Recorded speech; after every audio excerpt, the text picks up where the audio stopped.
یعنی الله موصوفول په دغه دروغو باندې دوی خو ویلي چې دا الله مونږ ته ویلي دي د ځانه به یې رواجونه جوړ کړي ول وایي مونږ ته چا ویلي دي الله راته ویلي نو ځکه به الله عذاب ورکوي ښه چې ما او ته په ټولنه کې له ځانه دروغ شیان جوړ کړي دي بیا او څه وایو چې دا مونږ ته الله او رسول ویلي دي دا دین ده او دا حنفیت ده او دا فلان ده او دا فلان ده دومره ډېر شیان طالبانو په دې دین کې شته که نه زه کله کله طالبانو ته وایم مل طالبانو ورونو تاسې دغسې ور یو کار وکړئ خیر ده کله د رسول علیه السلام د سیرت او د صحابو د څلور تنه د صحابو د ژوند سیرت داسې وګورئ چې هلته به صحابي مړ سو چې یې ورسره کول صحابي به چې مړ سو یا رسول الله وفات سو یا د رسول الله په ژوند کې صحابه وفات سوي هلته څه شی تنه د مرګ قصه د اسلام وڅارئ هغه مو چې وڅارله طالبانو رسول الله صحابي به چې وفات سو دستې به د تجهیز و تدفین ترتیب ورته برابر کړو دستې به جنازه پې وکړه دفن پې او بیا ته د خپل رواجونه راواخله اعلان دی 200 متره شروع کړه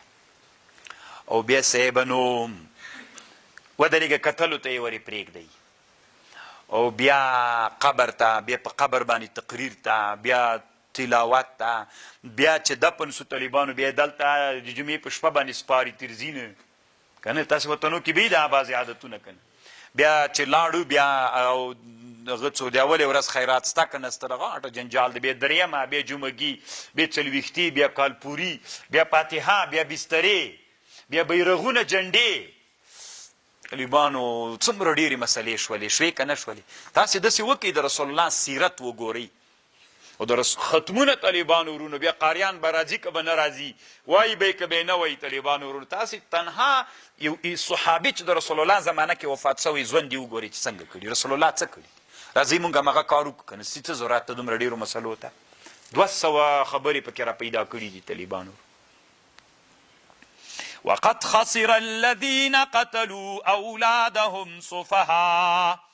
قد خسر الذين قتلوا نقصان کړی کسانو چې وزلی دي اولادونه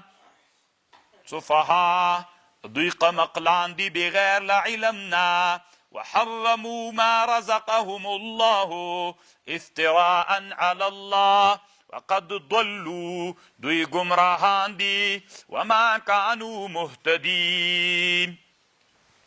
طالبانو ورونو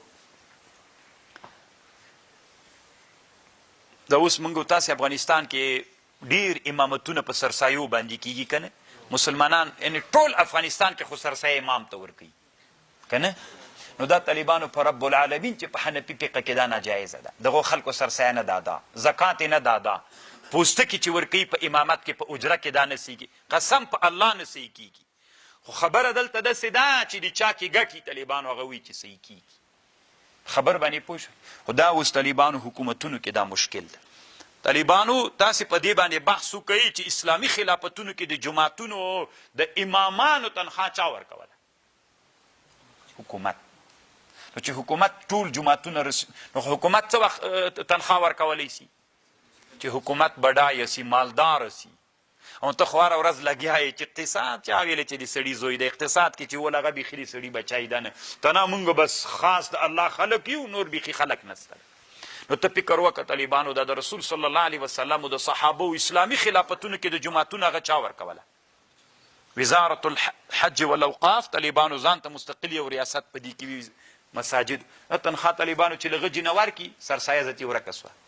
ملا خپله خان سو سرسایه چې هر غریب ته ورکوي وارې کا زکات چې هر غریب ته ورکوي وارې کا نو که ملا ته په اجره کې ورکي یا یو شرط کوي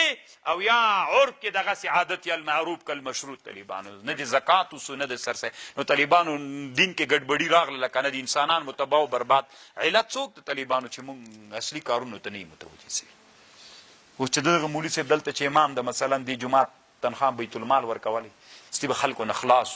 خلک به خپل هم خانانو ستې به ملام سوال ته نه محتاج چې ما ته هغه خلک راکړي طالبانو موږ تاسې کې خپل هم ډېر کارونه شته